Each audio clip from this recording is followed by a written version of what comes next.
Why stashing players can cost you immediate points. Imagine holding onto a player on your bench who might become a star later in the season. Sounds smart, right? But sometimes this move can actually hurt your current score.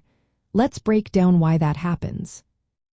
When you stash players, you are usually holding onto backups, rookies, or players who are injured. These players are unlikely to score points right now. By putting them on your bench, you are taking up valuable roster spots. This means fewer spots for players who are actively playing and scoring points this week.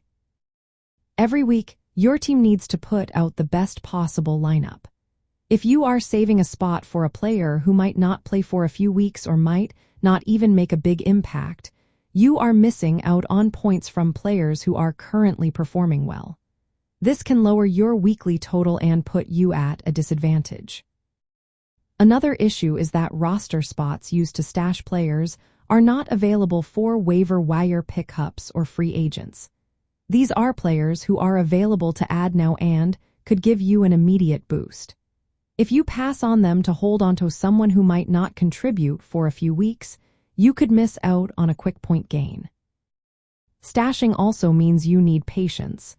You are betting that this player will become valuable later. But if they don't, those bench spots are wasted. That's points you could have used to strengthen your team today. In-season management, it's important to find a balance. You want to keep some players for the future, but not at the expense of your current scoring. Keep a close eye on injury reports and matchups. Use injured reserve slots for injured players so you don't lose flexibility. Remember, smaller league rosters make stashing more costly because you have fewer spots to work with. So, always weigh whether holding onto a player now is worth sacrificing points you could earn this week. In the end, stashing players can be a good long-term move, but it can also cost you immediate points if you're not careful. The key is to balance your roster between players who can score now and those with potential later. Always think about your current team needs before holding onto someone just for the future.